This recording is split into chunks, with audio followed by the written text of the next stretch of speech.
Урматтуу мекендештер, чек арада тынчтыкты көздөп, стабилдүүлүктү сактап калууга күчүрөгөнүбүзгө карабастан, айрым чагымчыл күчтөрдүн кесепетинен улам кыргыз-тажик чек арасында калабалуу окуялар башталып кетти. Биз бул окуяларды ырбатпай, Кыргызстан менен Тажикстан элдеринин ортосундагы ынтымак, ырашкерликти сактап калуу үчүн 2 күндөн бери бардык аракеттерди жасап жатабыз. Чек ара тилкесин аныктоо карапайым элден да, жетекчиликтен да өтө аярлыкты жана тыкан ишти талап кылган маселе. Дүйнө элдеринин тарыхы буга күбө. Мындай олуттуу маселелер тынчтык сүйлөшүүлөрү аркылуу гана чечилип келген.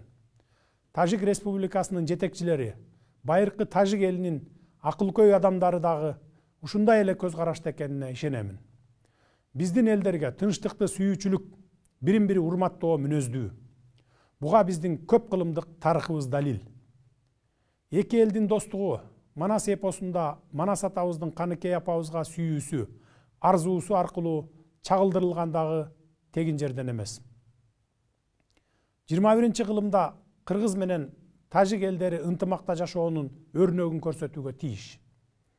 Буга биздин коңшу болгонубуздан сырткары табигый ресурстарга ээлик кылганыбыз да милдеттендирет.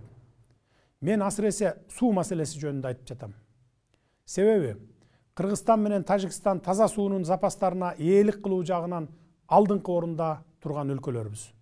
Тилекке каршы куралдуу кагылышуунун аягы карапайым адамдардын тынч жашоосун бузуп, адам өмүрүнө жана экономикалык чыгымга алып келди. Эки тараптан тең чоң жоготуулар болду. Учурдан пайдаланып, жакындарынан айрылгандарга терең кайгыруу менен көңүл айтамын. Мекенчегин коргоодо жан аябай салгылашып курман болгон жоокерлердин эрдигине таазим этемин.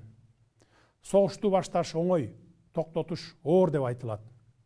Тынчтык жана бейпилдик баарынан кымбат. Бир нече жылга созулган жарандык согушту баштан кечирген Тажик эли дагы муну жакшы түшүнөт деген ойдомун. Улуу Орозо айында мусулман калктарынын кырды бычак болуп кырылышып турганы жакшы жосун эмес. Ошондуктан бардык тараптарды тынчтыкка чакырамын. Азыр эле Тажикстандын президенти Эмомали Шарипович менен эки тараптуу сүйлөшүүлөрдү жүргүздүк. Чек аралар жана башка бардык маселелерди тынчтык жана сүйлөшүүлөр жолу менен чечип алалы деп келиштик. Эс тутумум жаңылтпаса, мындан 16 жыл мурда бүгүнкү күндөгү көйгөйдү эскерттим эле. Тагдырдын буйругу менен дал ушул көйгөйдү чечүү менин өз мойнума туш келген экен. Кудай буйрса, жакын араларда чечишип алабыз. Учурдан пайдаланып, Баткенге барабыз, элибизге жардам беребиз деп демилге көтөрүп жаткан жаштарыбызга, мекенчил жарандарыбызга ыраазычылык билдиремин. Жана эмоцияга алдырбооңуздарды суранып кетемин. Баарын тынчтык жолу менен чечип алалы.